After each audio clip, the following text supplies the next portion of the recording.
I want you to try and put yourself in a very specific and a very uncomfortable silence. Okay. It's November 1864. We're in Gordon County, Georgia. And usually a farm in November it's loud. Right, right. Livestock, people working, the sounds of the harvest wrapping up. Exactly. But on this day, the silence is heavy. It feels absolute. Because everyone's gone. Everyone. We're looking at the property of a woman named Sarah Edmondson. She is 26 years old.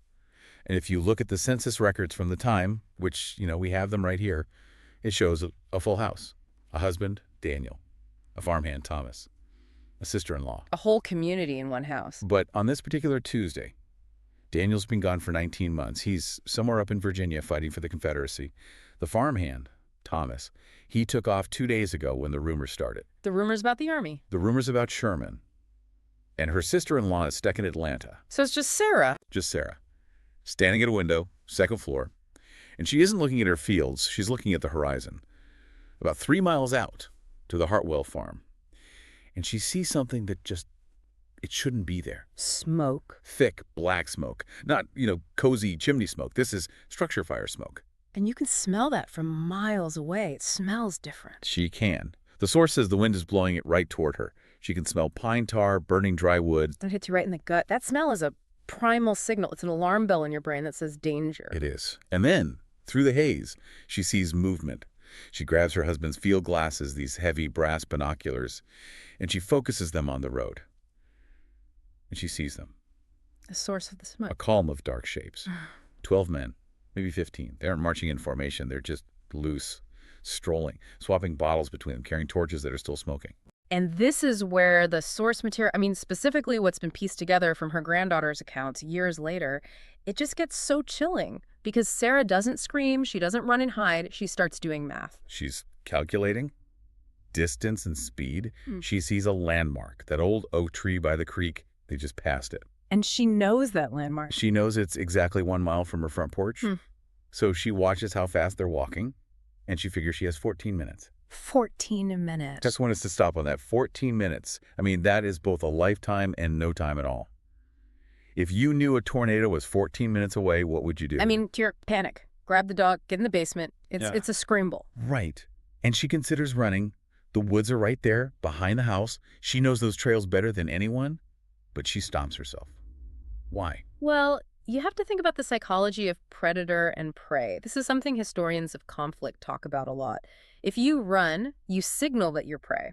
You become a target. You become a target. You trigger that chase instinct in the aggressor. So if she runs, she's a deer, and they will chase her. And if they catch her out in the woods... Nobody ever knows what happened. She just vanishes. And there's the other side of it, too, the practical side. If she runs, she abandons the farm. And you have to remember, this farm is everything. It's her food for the winter. It's her husband's legacy. It's her entire world. If she leaves, they'll just burn it to the ground. So running isn't an option. So she considers hiding. There's a root cellar. Daniel built a hidden door for it under the floorboards in the pantry. It's smart. But think about the smoke she just smelled. The Hartwell farm, they burned it. Exactly. If she's hiding in the cellar and they find the house empty, what's the first thing they're going to do? Set it on fire. And she's trapped herself in her own tomb. She would burn with the house. God, that's a horrifying thought. So, okay, running is probably death. Hiding is probably death. Her only option, in her mind, is to be seen, to stay, to face them. And she decides on a strategy that is just. It's heartbreaking. She decides she's going to be the lady of the house. She thinks she can manage it. She thinks, I will meet them at the door. I will be polite. I will offer them food. I will turn this invasion into a transaction. She thinks the social contract still applies, that her dignity can be kind of shield. Yes. She goes to the mirror.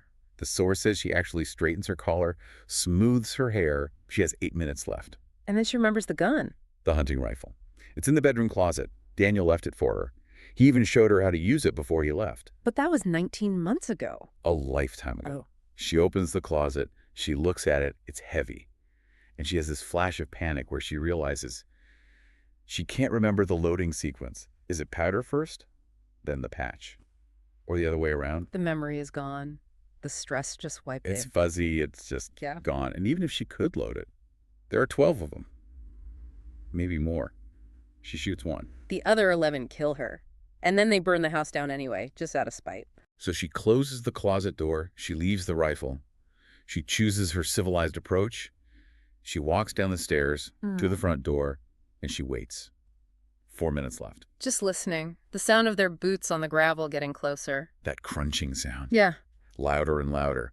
And this is really where we need to begin our deep dive today, because what happens in those next few minutes and in the hours that follow isn't just a terrible day for one woman, for Sarah Edmondson. No. It's part of a history that has been systematically, deliberately erased from our textbooks for over 150 years. We all learn about Sherman's March to the Sea, right? I mean, it's a staple of any American history class. Oh, absolutely. You learn about the burning of Atlanta. You learn about the twisted railroad tracks, what they called Sherman's neckties. You learn about the economic destruction of the South, the military genius of it. Exactly. We learned about it as a strategy. We learned about the infrastructure. But today, we're looking at the human cost, the part that was intentionally left out of that story. We are looking at what happened to the women. And I think it's important right up front for us to sort of frame what we're about to talk about. This is not going to be an easy discussion. No. The sources we're pulling from today, we're talking diaries hidden in false bottom trunks, letters from soldiers just eaten up with guilt, court-martial records. They show a reality of sexual violence and psychological trauma that was, well, it was pervasive, it was systematic, and then it was silenced. Yeah, we should give a warning here. We are going to be discussing sexual violence. And we're not doing this to be sensational. We're doing it because, as one of our sources puts it, these women existed. Their suffering was real. And to look away from it now is just to continue that same erasure. Exactly. Our mission today is to witness it, to understand why it was hidden, how it was hidden, and what it actually felt like for women like Sarah Edmondson, standing there, waiting for the door to open. So while she is standing there, straightening her collar, watching the clock tick down, we need to zoom out, way out. We need to understand the massive machine that is grinding its way toward her front door. Because those 12 men on the road, they're not just random bandits. They're the fingertips of a 62,000-man fist. That is General William Tecumseh Sherman's army. And what they're doing from a military perspective was considered completely insane at the time. I'm looking at the map here.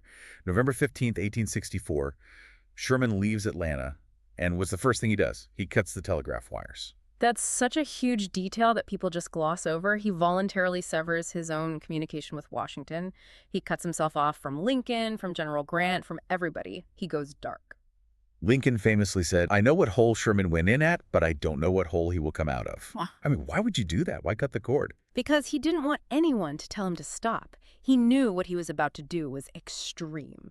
This is really the birth of what we now call total war. Up to this point, the Civil War was mostly armies fighting other armies in open fields. Sherman said, no, that's not working. It's not ending the war. I have a quote here. It's from one of his letters to General Halleck.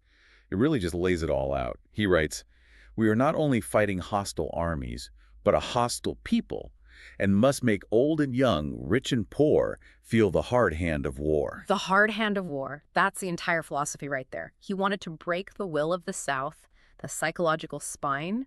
He wanted the wives and mothers in Georgia to write letters to their husbands and sons in Virginia saying, come home, it's over, we're starving. But to do that, he has this massive logistical problem. He's got 62,000 men. He's got thousands of horses. They all need to eat. And he just cut his own supply line back to the north, so they're not getting shipments of food. So where does the food come from? It comes from Sarah Edmondson's pantry and her smokehouse and her corn crib.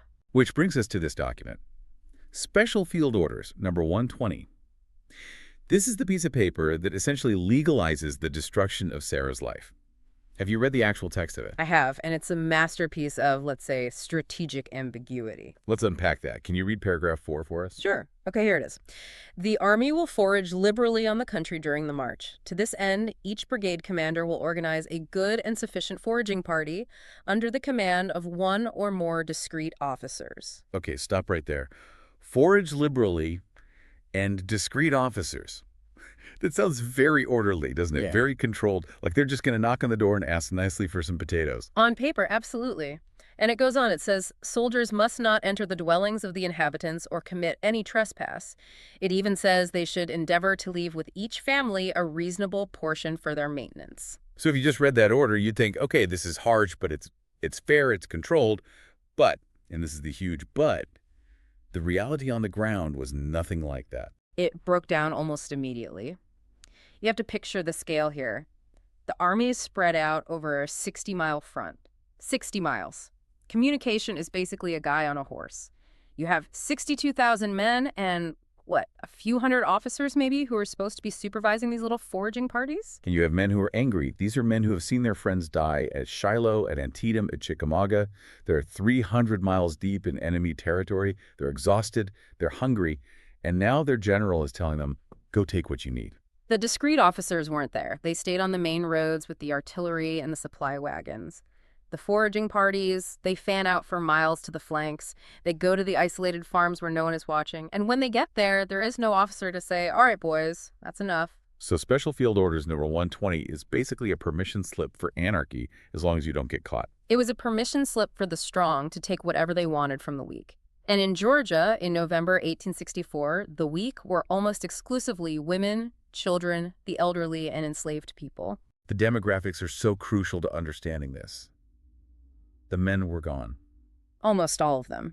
If you were an able-bodied white man in Georgia that year, you were in the Confederate Army. So Sherman wasn't marching his army through a state full of enemy soldiers. He was marching it through a state full of their families. We have sources that mention Sherman himself admitted this in private letters. He knew pillaging couldn't be stopped. He wrote that soldiers were entitled to the spoils of war. Spoils of war. That phrase is so loaded. It implies something far beyond just food and livestock. It implies ownership. It implies that the victors have a right to everything the losers possess, including their homes, their bodies. And then on top of the official foragers, you have the bummers. Ah, the bummers. This is where it goes from a breakdown of discipline to something else entirely. Something much darker. Can you explain the difference? Because I think a lot of people assume all the foragers were just called bummers. No, not at all. Bummers was a very specific term for the, let's call them unofficial raiders. These weren't the guys assigned to a foraging party by their sergeant. These were men who just drifted away from their companies. So they're deserters. Some were deserters from both armies, actually. Some were just criminals and opportunists who followed the army like sharks following a ship. They were a law unto themselves. They weren't under any chain of command. None. They answered to no one. They would ride 10, 20 miles ahead of the main army column, and they would strip a place bare before the regular soldiers even got there. The source material describes them visually, and it's so strange. It says they wore stolen women's jewelry pinned to their dirty blue coats, silk sashes tied around their waists, stovepipe hats on their heads. It's the theater of chaos. It's a visual mockery of the society they're destroying. They were performing their lawlessness, and they operated with total, absolute impunity. So that's the storm that's heading for Sarah Edmondson's farm. It's not just an army. It's this chaotic, hungry, unsupervised, and in some cases, truly malevolent force. And she's at the window. The countdown hits 0. They reach her fence. And Sarah opens the door. The man at the front doesn't knock. No. He just pushes the door open with the toe of his boot. And we know his name because of court-martial records that came up, much, much later records that ultimately went nowhere, but they exist. He's Sergeant William Carnes. 41 years old, a veteran. He's been to Shiloh. He's seen it all. He walks in, and the first thing he does is size up the situation. The source calls it the arithmetic of occupation.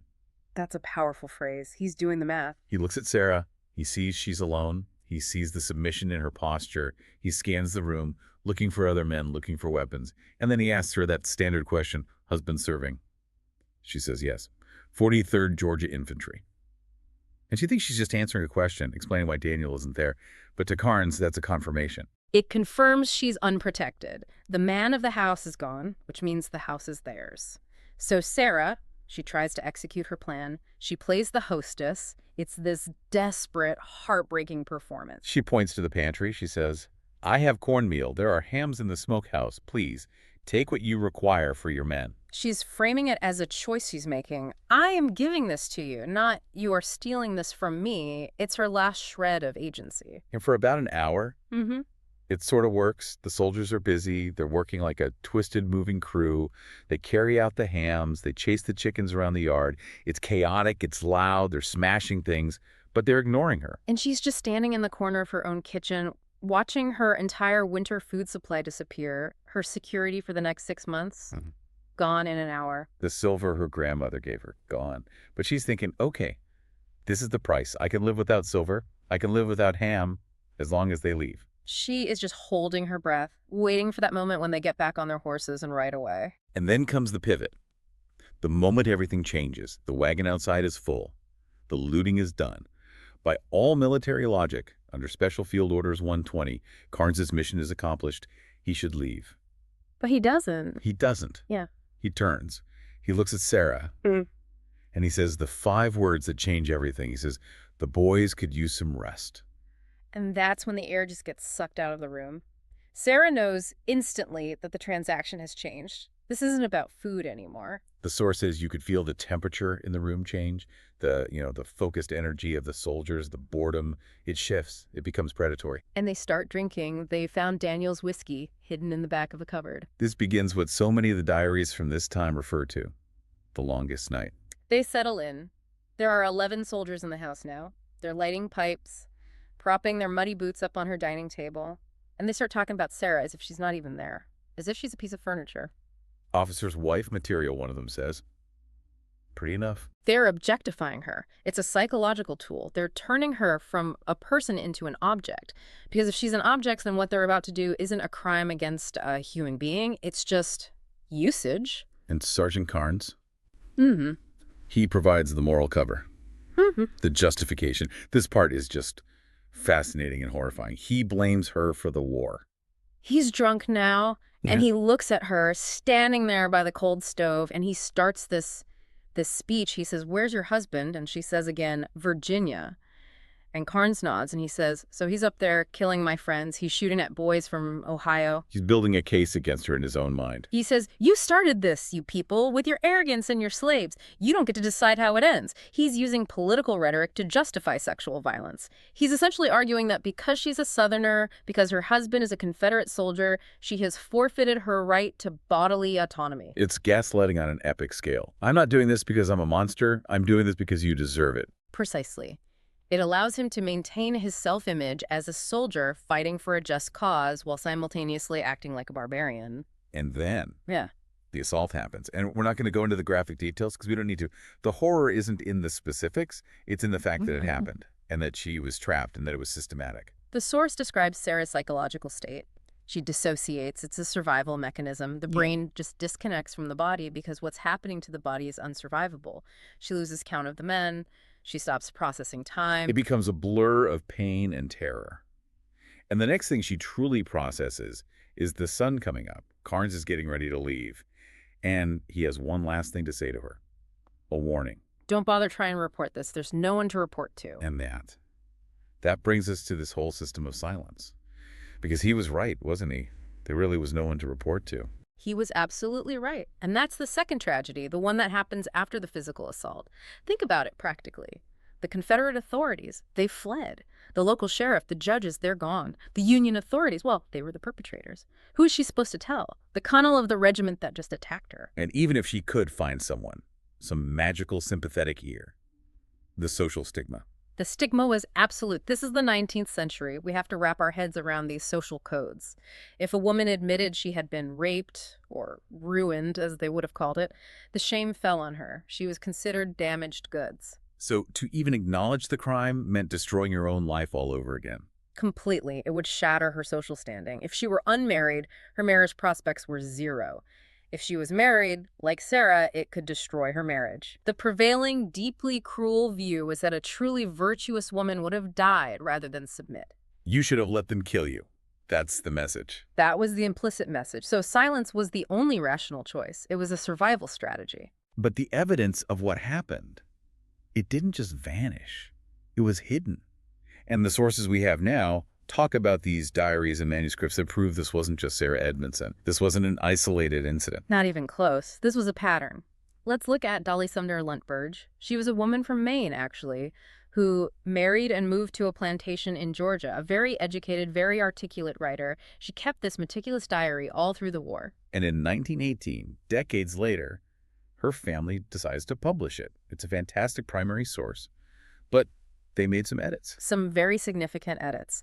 In her original handwritten journal, when she writes about the night Sherman's soldiers came, she wrote about the absolute terror, and she wrote this specific sentence: "I was powerless, to my chamber they rush. It clearly implies an invasion of her most private space, her bedroom. To my chamber they rush. That sentence is gone in the published version. It's just not there. Her own descendants, her editors, cut it out. They sanitize the story. They literally erase the assault from the historical record. But why? Why hide the crime committed against their own ancestor? Because it didn't fit the narrative they wanted to tell. They wanted their great-grandmother to be a tough, resilient Southern belle who stood up to the Yankees with grit. They didn't want her to be a victim who was violated. It was too messy. It was considered shameful. It didn't fit the lost cause myth of the pure, noble Southern woman. And then you have the case of Mary Ann Harris Gay. She wrote a book called Life in Dixie During the War. Same exact story. Her original manuscript contained passages detailing violence against women. Her family and her publishers excised them. They said they were protecting reputations and that polite society shouldn't have to read about such ugly things. The story that really feels like it's out of a movie, though, the one that shows how deep this secrecy went, is Margaret Eberhard. Her diary wasn't just edited, it was hidden. In a false bottom of a trunk. Yeah. For over 100 years, it was found in 1987. Think about that for a second. The effort it takes to build a secret compartment in a trunk. You don't do that for your grocery list. You do that for a secret that you believe could burn your life down. And her entries, they track the escalation perfectly. I'm looking at the transcript of the diary right here. On November 18th, she's writing about hiding the family silver. Normal stuff. November 19th, standard looting, they steal the horses. But then, November 20th? Her whole tone changes. She writes, "More soldiers. These were not like yesterday's." And if you look at the original document, her handwriting, it becomes jagged. The ink is blotted like her hand was shaking. And the entry just trails off. It stops mid-sentence. And in a later entry, she writes, "Elizabeth will not speak. We have agreed not to speak of this." We have agreed not to speak of this. That's the pact. That is the code of silence for an entire generation of women. And look at what happened to those sisters, Margaret and Elizabeth. Never married. Never. They lived as recluses in that same house for the rest of their lives. The town just thought they were eccentric spinsters. But the diary tells the real story. They were survivors of a gang assault who were so conditioned by society's rules that they chose a life of isolation over the risk of being shamed. But it wasn't just the victims who knew the truth. The perpetrators knew. The source talks about letters written by soldiers who couldn't live with the silence. Private Thomas Mitchell. This is one of the most devastating pieces of evidence you can read. He wrote a letter to his sister back in Ohio, and he confesses. He confesses to participating in a gang rape of a mother and her 2 daughters. He wrote, "I chose wrong. I chose what was easy over what was right." And he pleads with her, burn this when you read it. He knows the evil he's put on paper. But she didn't burn it. She kept it. She hid it in the family Bible. Why do you think she did that? I don't know, maybe as a testament. Like, if she destroyed it, the sin would be completely forgotten. Maybe keeping it was a form of acknowledgement, or maybe she just couldn't bring herself to destroy the last piece of her brother she might ever receive, no matter how ugly it was. That letter proves this wasn't just fog of war chaos. Mitchell knew it was wrong. He felt the guilt. He carried what they called soldier's heart, what we would now call PTSD, or moral injury, for the rest of his life. And the officers knew this was happening. We have a quote from a Captain Charles Wills, where he admits that discipline had broken down entirely. But look at the numbers! This is the real smoking gun for this system of silence. Over the entire 300-mile march with 62,000 soldiers. Do you know how many official courts-martial there were for crimes against civilians? 17. And out of those, there were 0 significant punishments handed down for violence against women. That's not a breakdown of discipline. That's a policy. It's deliberate ignorance. It's a clear signal sent from the top all the way down to the bottom. We will look the other way. We will not punish you for this. So the war ends. It's May 1865. Sarah is still on that farm. She's somehow survived the winter. And Daniel comes home. He literally walks home from Virginia to Georgia. He's emaciated, exhausted. He's lost the war. And he gets to the farm, and Sarah's there. That reunion. Yeah. You want it to be a beautiful moment, this cinematic embrace, the music swells, but it's all shadowed by this massive unspoken secret. And Sarah makes a decision, a calculated, incredibly painful decision. She decides she is not going to tell him. The source quotes the family's later understanding of her reasoning. It was something like, "The war has taken his service and his pride. She will not allow it to take his marriage too." She's protecting him. Think about it. If she tells him, what can he do? His honor as a 19th century man would demand that he seek revenge. But how? The men are gone. They're part of the victorious Union Army. He is a defeated soldier with no power. So she tells him she's just handing him a big, steaming pile of his own helplessness. Exactly. It would completely emasculate him. So she swallows her own trauma to protect his ego and to protect the one stable thing she thinks she has left, which is her marriage. But I think there's another dynamic at play here, too, a kind of don't ask, don't tell dynamic. You think Daniel might have suspected? He was a soldier. He knew what armies do to civilian populations. He walked all the way through Georgia on his way home. He saw the burned-out farms. He heard the stories. I think it's very likely he suspected something terrible had happened, but he chose not to ask. Because if he asks, and she tells him, Then the monster is in the room. It's real. As long as it stays unspoken, they can pretend to rebuild. They can try to move on. but you can't just bury trauma like that. It doesn't go away. It leaks out. It changes you. It becomes generational trauma. Sarah's granddaughter later described her as a somewhat else grandmother, a woman who was physically present but would just mentally disappear for hours at a time. And the physical tells. The Thorse mentioned she would flinch whenever a man raised his voice for the rest of her life. And the road watching. She would sit at that same window where she first saw them for hours, just watching the road. The family just, they accommodated it. Oh, that's just nervous, Grandma. They didn't understand that for her it was still November 1864. She was still living in those 14 minutes, waiting for the dark shapes to reappear on the horizon. So, if all this evidence existed, these diaries, the soldiers' letters, the family stories, the trauma, why didn't it make it into the history books? Why did I have to wait until this deep dive to hear the name Sarah Edmondson? I took AP History. We never talked about this. This brings us to historiography, which is really the history of history, how the story gets written, and the standard narrative of Sherman's march was written in large part by Sherman himself. His memoirs, published in 1875. And he was a brilliant, persuasive writer. He framed the march as a strategic masterpiece, a logistical miracle, an economic blow that shortened the war and saved lives. And he completely omitted the human cost to women. It's just not in there. He controlled the narrative from the very beginning. Winners write the history, and for the North, the story of the march needed to be one of righteous victory and strategic genius, admitting that it was also a story of mass sexual violence. Well, that complicates the moral high ground, doesn't it? And historians for a long time just went along with that. For a very long time, yes. Yeah. Because historians rely on the records that are available. Military records tell you what armies intended to do. Domestic records, like diaries and letters, tell you what they actually did.